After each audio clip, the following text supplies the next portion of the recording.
계속하고 마지막까지 아멘 했어요. 너무 감사합니다. 참 역시 성가는 참 우리에게 큰 영감을 준 것 같아요.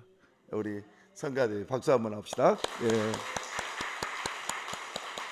자, 우리 옆에 분하고 인사합시다. 하나님께서 함께 계십니다. 시작.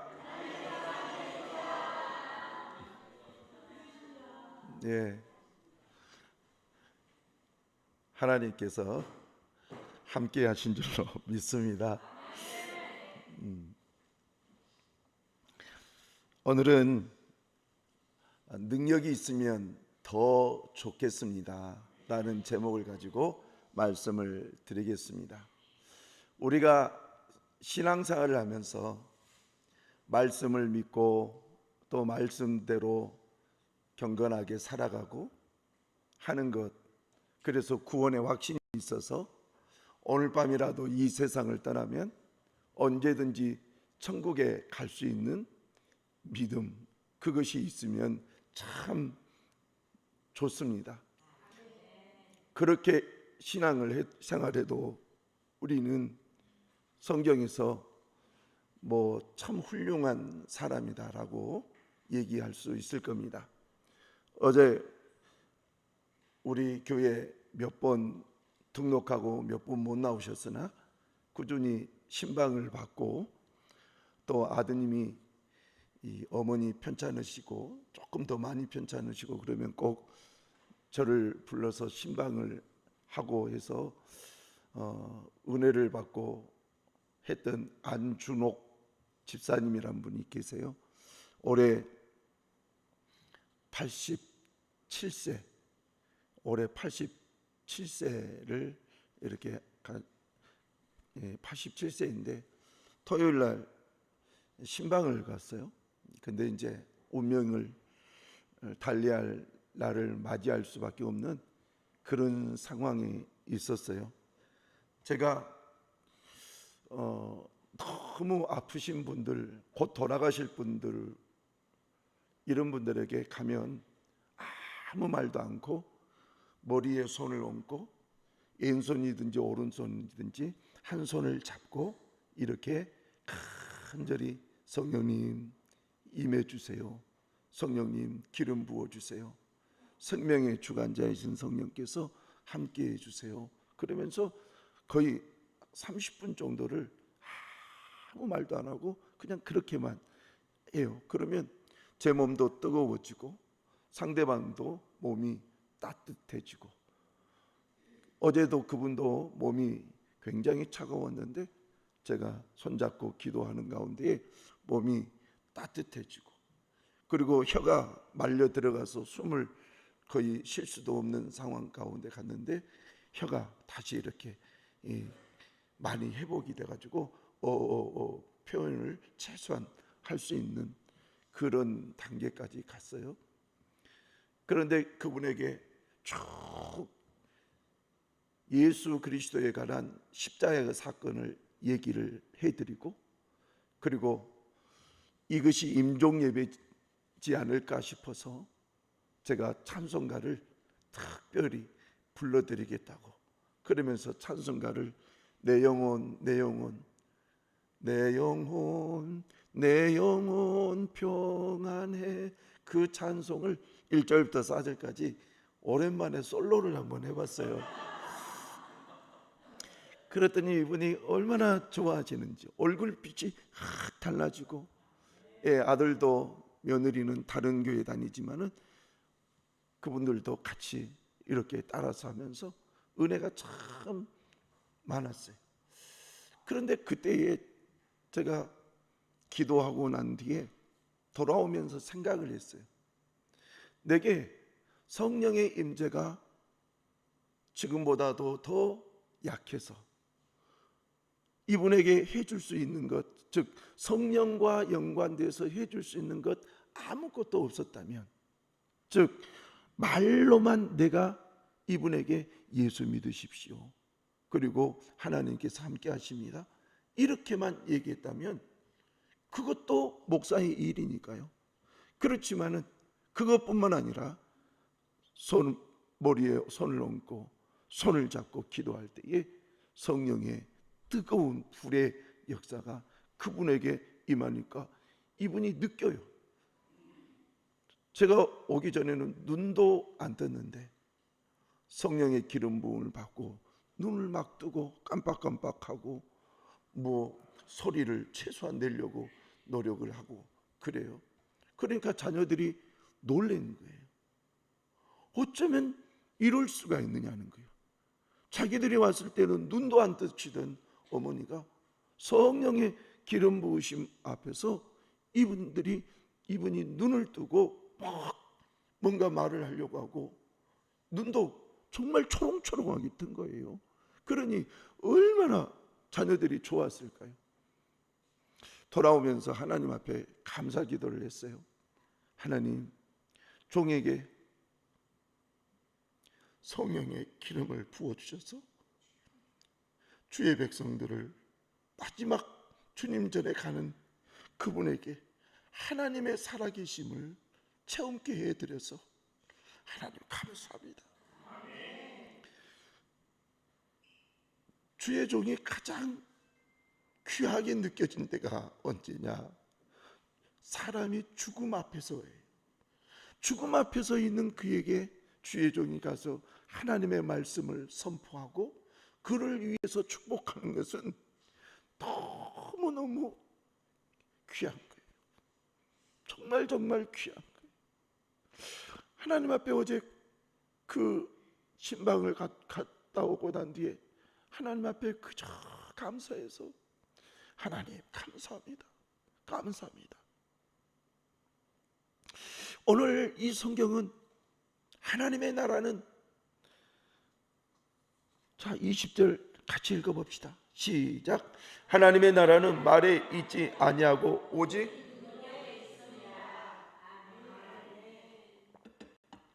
하나님의 나라는 말에 있지 아니하고 오직 능력에 있습니다.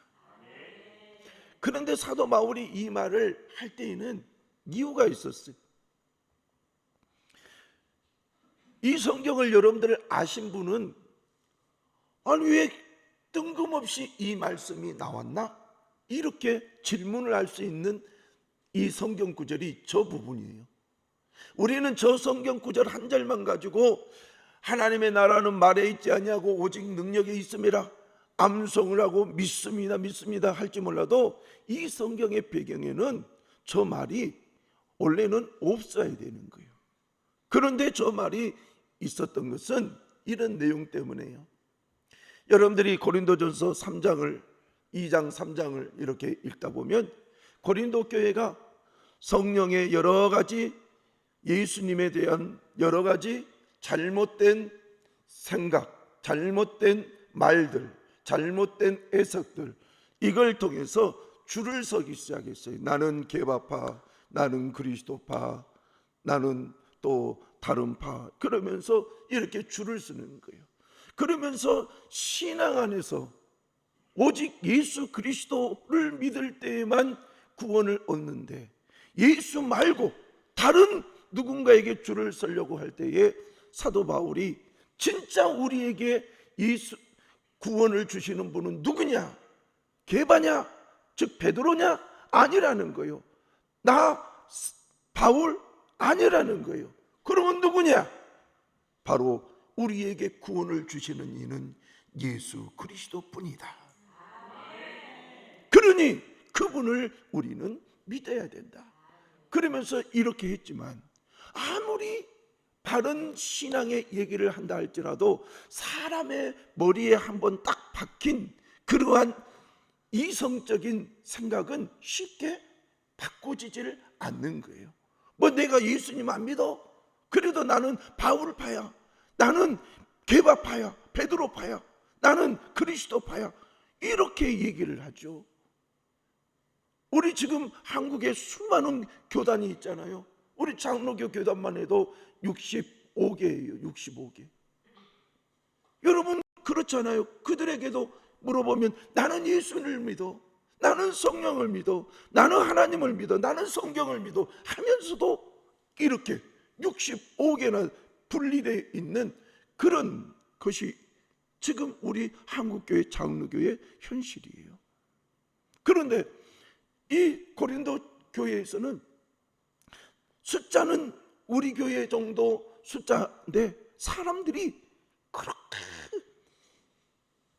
예수 그리스도의 정통신앙에 올인하지 못하는 거예요. 그러면서 성령을 오해하고 예수 그리스도를 오해하고 하나님에 대한 부분을 오해하면서 이제 나는 개바파요, 나는 바울파요, 나는 그리스도파요, 이렇게 나눠져 버린 거예요. 그러면서 그렇게 나누어질 때에 어떤 사람들이 주로 이야기를 했느냐? 여러분, 이 수사학이라는 것이 있잖아요.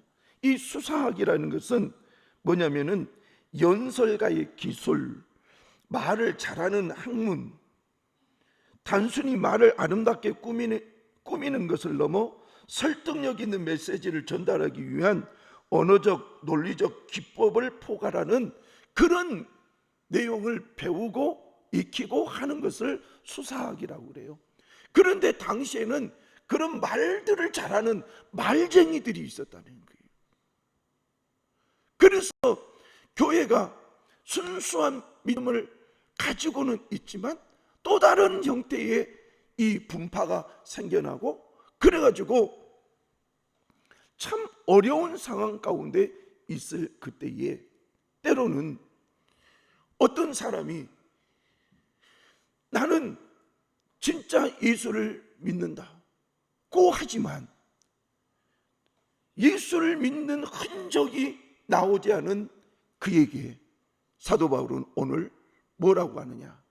하나님의 나라는 너희들 같이 믿는다고 하면서 하나님의 표징과 그리고 예수 그리스도를 따르는 삶의 흔적이 나타나지 않는 자에게 그것이 아니라 하나님의 나라는 너희들의 말과 같이 말에 있지 아니하고 하나님의 능력에 있음이라, 이렇게 얘기하는 거예요. 그러니까 이 말은 너 진짜 그리스도인이라면 네가 예수를 믿고 하나님을 믿는 삶의 흔적을 보여줘, 이거예요. 이것이 바로 말에 있지 아니하고 하나님의 능력에 있느니라, 이 말이에요. 그런데 이 말이라는, 왜 이 사람들은 말을 좋아했을까? 여러분, 우리는 태어나자마자 이제 말을 배우기 시작해서 이제 한 돌이 지나가고 그러면 어느 정도 말을 하게 되고, 조금만 잘하면 천재라는 말을 듣고 우리는 이렇게 살아가잖아요. 나는 우리 큰딸이 천재인 줄 알았어요. 다른 사람보다 조금 더 빠르니까 나는 천재인 줄 알았어요. 자, 여러분, 그렇다는 거예요. 그런데 말을 할 때에 나는 예수 그리스도를 믿는다라고 하지만 막상 보니까 예수 그리스도의 흔적이 안 보인 거예요. 그래서 오늘 이 말이라는 이 부분은 세 가지로 이렇게 분리가 되는데, 왜 이들은 그렇게 말이 많았을까? 첫 번째는 영적인 미성숙 때문이라, 이렇게 얘기하는 거예요. 영적인 미성숙.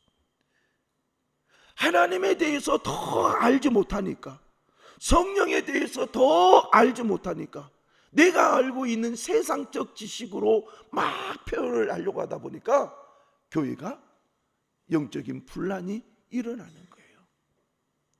여러분, 제가 전도할 때 제일 무서운 사람이 뭔지 아세요? 나 성경 한번 읽어봤어? 그분이. 목사님, 나 성경 한번 읽어봤어요. 뭐 성경 별것도 아니더만요.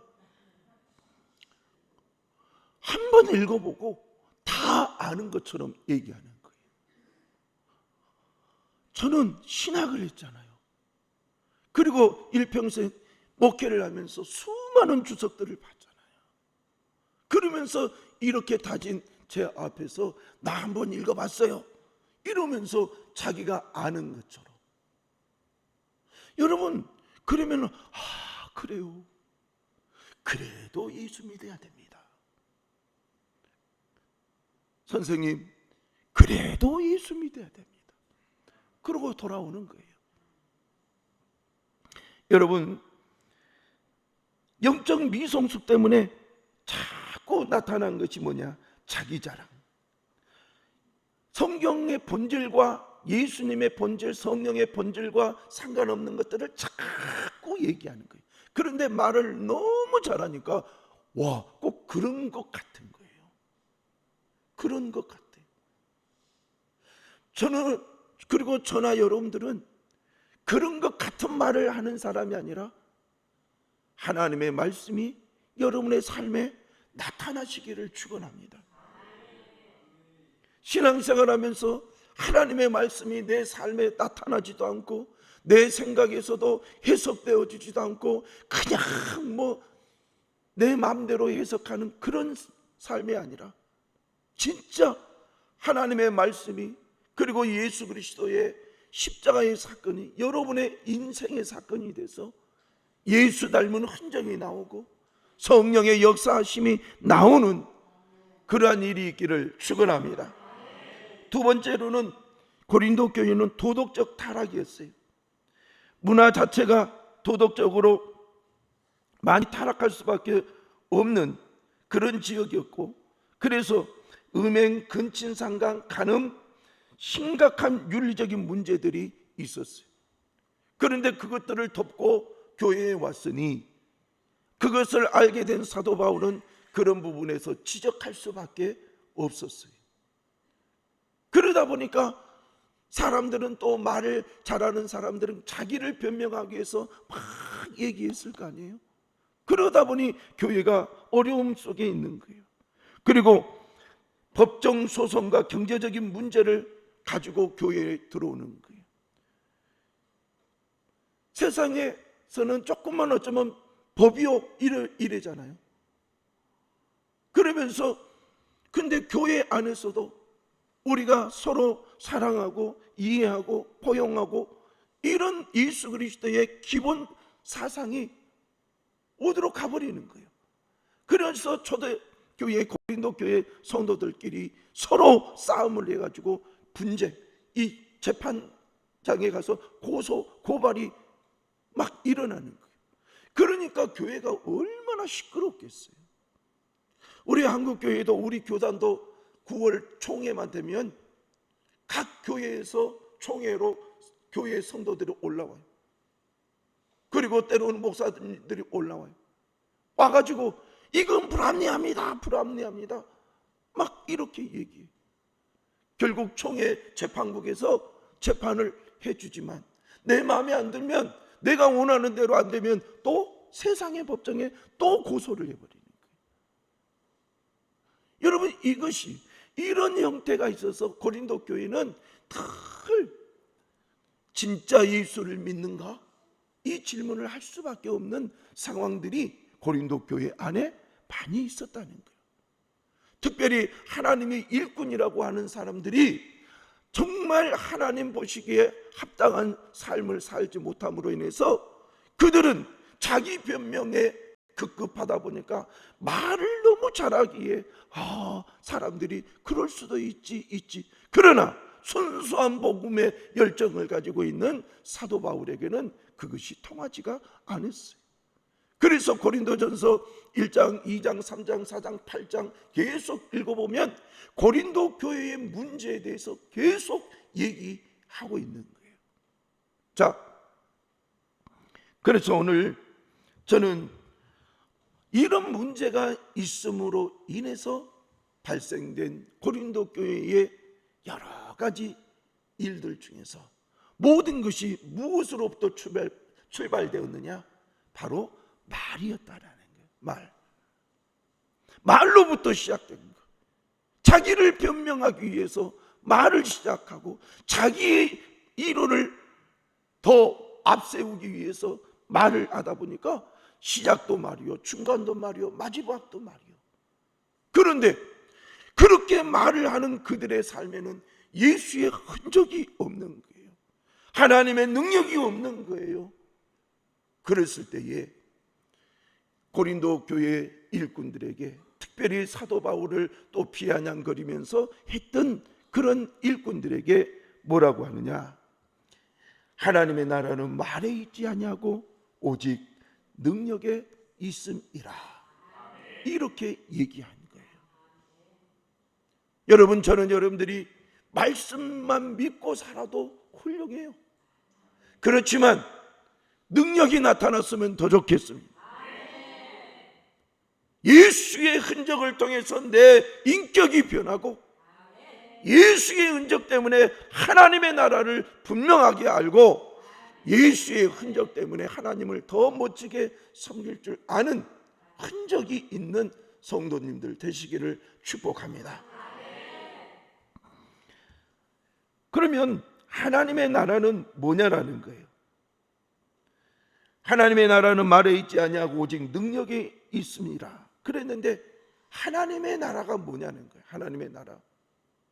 여러분, 하나님의 나라는 헬라어로 바실레이아, 이렇게 얘기해요. 하나님의 나라는 크게 두 가지로 우리가 이해를 하면 좋겠는데, 하나는 뭐냐?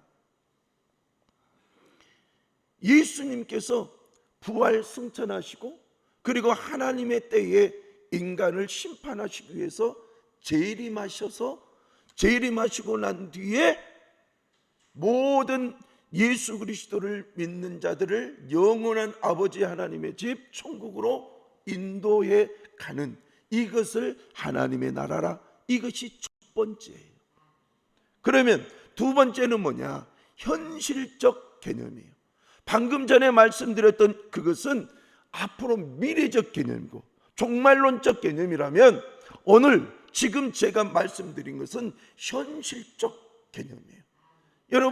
여러분들은 지금 하나님의 나라라는 이 개념에서 미래형을 살고 있습니까? 현실형을 살고 있습니까? 현실이잖아요. 하나님, 내 미래도 복을 주시면 좋겠지만 내게 오늘 복을 주십시오. 오늘, 여러분, 현실이거든요. 그래서 오늘 하나님의 나라는 미래적인 부분이 있고 현실적인 부분이 있는데, 사도 바울이 말하는 이 하나님의 나라는 현실적인 부분이에요. 그러면 이 하나님의 나라 현실적인 부분은 뭐냐? 한번 들어보세요. 예수를 믿어 하나님의 자녀가 된 성도에게 성령님이 임하셔서 역사하심으로 인해 이루어지는 평강, 인격적인 변화를 통해서 오는 하나님의 말씀에 순종하여 살아가는 삶, 성령의 능력을 통해서 악한 영이 떠나고 병이 치료되어 더욱 하나님을 온전히 섬기는 상태, 이것이 바로 현실적인 하나님의 나라라는 거예요. 조영기 목사님의 간증을 이렇게 들어보면 항상 하는 간증이 있어요. 자기가 대조동에서 천막을 치고 이렇게 이 개척을 했는데, 어느 날 복음을 전하러 갔는데 세상에 그 집이 너무너무 어려운 가정이에요. 함경도에서 내려왔는데 이 남편은 술주전병이, 자녀들 9명은 있는데 이 9명이 다 나가서, 요즘 말로 죄송합니다, 삥이라 하잖아요. 예, 그런 거. 그렇게 사는 인생에 가서 예수 믿으세요, 그러니까 안 믿더라는 거예요. 예수 믿으세요, 예수 믿으면 천국 갑니다, 예수 안 믿으면 지옥 갑니다. 그러니까 나 예수 안 믿어. 그러면서 하는 말이 지금이 지옥이야. 지금이 지옥이야. 그 말을 듣고 충격을 받는 거예요. 그러면서 성경을 다시 마태복음, 마가복음, 누가복음, 요한복음을 읽어보는데 뭐가 나타나느냐? 현실적인 하나님의 나라가 나타나더라는 거예요. 예수께서 직접 역사해 주셔서 병을 고치시고 귀신을 쫓아내시고 또 바른 하나님의 말씀을 증거해 주시고, 이것은 이렇다 저것은 저렇다 질문에 대답해 주시고 가르쳐 주시고, 저는 여러분들이 현실적인 하나님의 나라에서도 은혜 받기를 축원합니다. 우리는 현실적인 이 하나님 나라 안에서도 은혜 받아서 할 수 있으면 이 땅 위에서도 예수 그리스도 제대로 믿고 그 예수의 인격이 나타나고 인격이 내 가정에서도 역사되고 우리 교회 공동체에서도 나타나고 사회적으로도 나타나기를 축원합니다. 그래서 현재적인 하나님의 나라, 그것을 조영기 목사님이 하기 시작했다는 거예요. 저는 그 말에 참 감동을 받았어요. 그래서 저도 20년 전에 40일 금식 기도하면서 하나님 40일 금식 기도 끝나고 내게 꼭 선물을 주십시오. 영인 땅에는 용용자라 너무너무 악한 영들이 가득합니다. 복음을 증거해도 받아들이지 않는 너무나도 많은 사람들이 있습니다. 주님, 죽기와 그리고 신유의 능력을 제게 주시옵소서. 근데 40일 금식 기도 끝나고 난 뒤에 그러한 능력이 내게 입혀지게 되더라는 거예요. 그래서 그때부터 이렇게 이제 사역을 하기 시작했죠. 여러분, 하나님은 여러분들에게 현재적인 하나님의 나라를 맛보기를 원하고 계신 줄로 믿습니다. 자, 그런데 하나님의 나라를 로마서 14장 17절은 뭐라고 얘기하는지 한번 보십시다. 시작. 하나님의 나라는 먹는 것과 마시는 것이 아니요 오직 성령 안에서 의와 평강과 희락이라. 아멘. 그 말씀 그대로 놔두세요.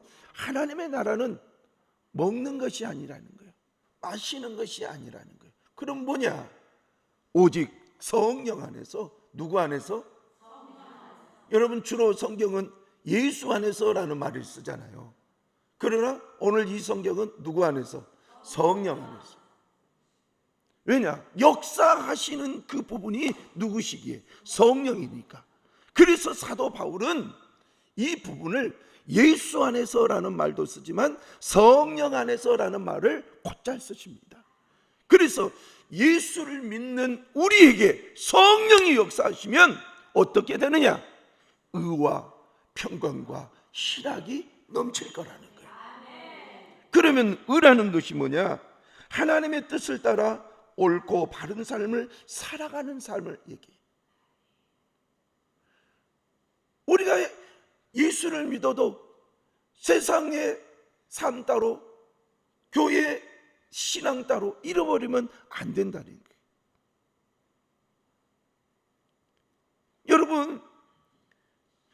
여러분들이 예수를 믿었다면 성령 안에서 하나님의 말씀 따라서 살아가기를 축복합니다. 그래서 늘 점검하는 거예요. 나는 하나님의 뜻대로 지금 살고 있는지, 성경의 그 흐르는 영성이 내게 지금 나타나고 있는지. 여러분, 창세기 6장 보면 노아가 나타나는데 여호와께서 사람의 죄악이 세상에 가득함과 그의 마음에 생각하는 모든 계획이 항상 악할 뿐임을 아시고 땅 위에 사람 지으심을 한탄하사 마음에 근심하시고 이 땅을 멸하려고 계획을 하시는 거예요. 그런데 9절을 보면 뭐라고 되어 있느냐? 시작. 노아의 사적은 이러하니라. 노아는 의인이요 당세의 완전한 자라. 그가 하나님과 동행하여. 그 기가 막힌 사람들, 하나님의 뜻과는 정반대되는 길로 걸어가는 사람들이 너무너무 많은 가운데서도 노아는 하나님이 평가하시기를 의인이요 당세의 완전한 자라. 그가 하나님과 뭐 했다? 동행했다. 하나님과 동행할 때에 나타난 것이 뭐냐? 하나님의 성품이 나타나야 됩니다. 이건 구약의 개념이니까. 오늘 신약으로 얘기한다면 예수의 성품이 우리에게 나타날 때에 하나님과 동행할 수 있는 거예요. 저는 여러분들이 오늘 하나님의 나라에서 의가 뭐냐? 하나님의 말씀대로 사는 거예요.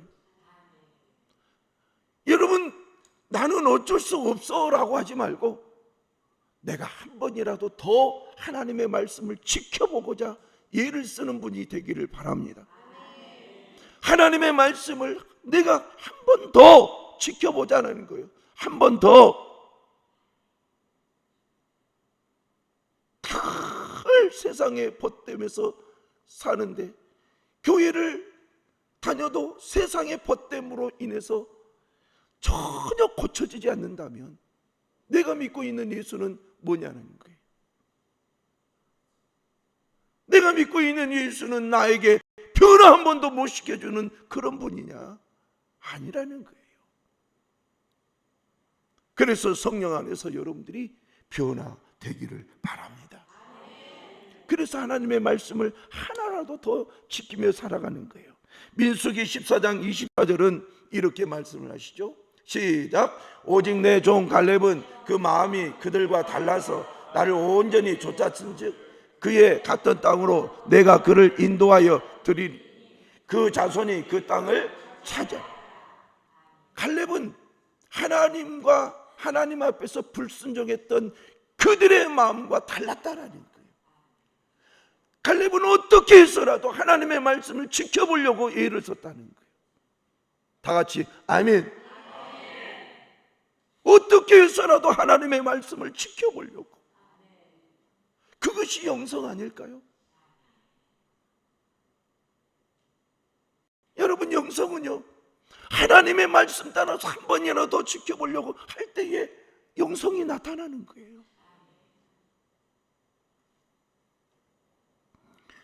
두 번째, 평강 그랬어요. 의와 평강. 이 평강이라는 말은 마음의 안정과 평화, 갈등 없는 상태를 뜻한다 그랬어요. 빌립보서 4장 6절 7절을 보면 이런 말씀이 있어요. 시작. 아무것도 염려하지 말고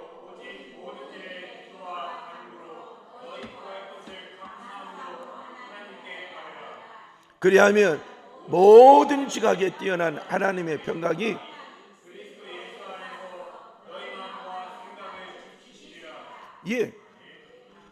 아무것도 염려하지 말고 그랬는데 염려를 안 할 사람이 어디가 있느냐는 거예요. 그러나 아무것도 염려하지 마라. 상황이 좀 어려운 것은 사실이다. 그렇지만 모든 지각에 뛰어난 하나님의 평강이 그리스도 예수 안에서 너희 마음과 생각을 지키시리라. 그런데 여기에서 모든 지각에 뛰어난 하나님의 평강이 뭐냐? 이것은 사람의 헤아림을 뛰어넘는 하나님의 평강을 의미해요. 이 정도 하면 이 정도 평안하겠지, 이것이 사람의 계획이에요. 그런데 하나님은 그것이 아니라는 거예요. 이 정도 했는데 하나님이 이 정도 많은 은혜를 주시는 그것을 바로 모든 지각에 뛰어난 하나님이 그랬어요. 저는 여러분들이 평생을 두고 한번 살고 마지막 죽음 앞에서 생각을 해보십시오. 하나님의 뛰어난 은혜가 얼마나 내게 입혀졌는지 그거 고백할 수밖에 없을 겁니다. 여러분, 평강이 여러분에게 더 넘치기를 축원합니다. 그 다음에 세 번째, 희락이라 그랬어요. 희락은 기쁨과 즐거움, 하나님 안에서 누리는 참된 행복을 의미하는데 데살로니가전서 5장 16절 18절 시작. 항상 기뻐하라, 쉬지 말고 기도하라, 범사에 감사하라. 이것이 그리스도 안에서 너희를 향하신 하나님의 뜻이니라. 항상 기뻐해라. 희락. 이 희락을 하기 위해서 집중되어야 될 것이 있어요. 저를 한번 보세요. 여기 십자가에 달려 죽으신 예수, 거기를 자꾸 뚫어지게 생각하고 바라보는 거예요. 내가 그리스도와 함께 십자가에 못 박혔나니 그런즉 이제는 내가 사는 것이 아니요 내 안에 그리스도께서, 예수께서 사신 것이라. 내 안에 예수가 사는 거예요. 그래서 예수가 십자가에 못 박혔던 그 십자가에 나를 못 박아 죽이는 거예요. 여러분, 그때에 세상이 주지 못하는 기쁨들이 막 심령 속에서 솟아나요. 저는 여러분들이 그런 은혜를 맛보기를 축원합니다. 자, 그런데 이제 현실적인 부분에 대해서 얘기하면은 또 마태복음 12장 28절을 한번 보십시다. 시작. 그러나 내가 하나님의 성령을 힘입어 귀신을 쫓아내요. 하나님의 나라가 이미 너희에게 임하여. 성령을 쫓아서 힘입어서 귀신을 쫓아내면 그것이 뭐냐? 하나님의 나라가 임한 줄로 아는 것이에요. 여러분, 우리 교회에서 성령님 임하십시오, 임재만 통해서도 악한 영이 막 떠나는 그런 분들이 있잖아요. 그리고 병이 낫는 분들이 있잖아요. 그래서 하나님의 나라는 말에 있지 않냐고 능력에 있다. 말을 그렇게 많이 하는 분들은 능력이 실질적으로 현장을 보면 안 나타나요. 제가 목회를 하면서 또한 부흥회로 가면서 수많은 곳에서 느끼는 거예요. 말을 너무 잘하면 능력이, 성령의 능력이 많이 안 나타나는 거예요. 나타나지만 많이 안 나타나는 거예요. 왜 그럴까? 말이라는 것은 이성이거든요. 내 머리가 핑핑핑핑 막 돌아가서 머리에서 이렇게 말해라 할 때 말해지거든요. 여러분, 하나님의 능력은요, 이성 갖고 되는 것이 아니에요. 하나님의 능력은 순종, 말씀에 순종할 때 나타나는 거예요. 내가 머리로 아무리 많이 생각을 한다 할지라도 그것이 능력이 나타나는 징표가 될 수 없어요. 그런데 하나님의 말씀을 믿는 그 순간에 역사는 일어난 줄로 믿습니다. 여러분, 어떤 분이 암이 걸렸어요. 예수께서 채찍에 맞으심으로 나음을 얻었느니라. 이 말씀을 보면서 옛날에는 그냥 얻을 것이다 라고 이렇게만 생각하다가 어느 날 성경을 보니까 과거 완료 형태로 쓰여 있는 거예요. 그러면 내가 믿으면 내 병이 낫겠네? 그러면서 주님, 나는 이 말씀을 믿습니다. 예수께서 채찍에 맞으심으로 내 병이 나았다라고 이렇게 말씀하신데 나는 오늘 이 말씀을 믿습니다. 그랬더니 암이 떠나가 버렸다는 거예요. 여러분, 이것이 무엇을 의미하냐? 하나님의 나라는 말에 있지 않냐고, 하나님의 말씀에 있고 말씀을 순종할 때에 성령은 역사하신 줄로 믿습니다. 그래서 우리 오늘 밤 동부 지부 목사님들이 오세요. 지금 현재 신청 인원이 우리 교회까지 해서 한 170명 신청이 됐어요. 오늘 저녁에 오시면 16분 목사님 또 능력 있는 사모님들이 여러분들을 기도해 주실 거예요. 그래서 여러분들이 기도받고, 또 하나님의 능력은 말에 있지 않냐고 능력에 있다고 그랬으니까 여러분 몸 아프신 분들은 아픈 그곳에 기도할 때 손대고 믿습니다. 그러면 낫는 그런 일들은 요즘에 동부지부 모임에 많이 간증되어져 있거든요. 그래서 그렇게도 하시고, 가정에 어려움이 있거든 여러분들이 기도를 16분이 하니까 기도를 이렇게 받으실 때에 간절한 소망을 가질 때에 하나님의 나라가 오늘 밤에 현실적으로 이루어질 줄로 믿습니다. 기도하십시다. 하나님 아버지, 감사합니다. 하나님께서 은혜 주셔서 오늘 우리 풍성교회 성도들 아버지 하나님 세상에 머물지 아니하고 교회에 와서 함께 하나님을 예배하며 하나님을 바라며 나아가게 하심을 감사합니다. 오늘 하나님의 능력에 대해서 말에 있지 아니하는 하나님의 나라에 관해서 말씀을 전해드렸습니다. 주여, 이 말씀이 우리에게 그대로 임해져서 오직 능력에 있음이라. 이것에 아멘할 때에 놀라운 은혜들이 우리의 삶 가운데 펼쳐질 수 있도록, 그리고 복음의 현장에 펼쳐질 수 있도록 도와주시옵소서. 예수님의 이름으로 기도하옵나이다. 아멘. 우리 찬송가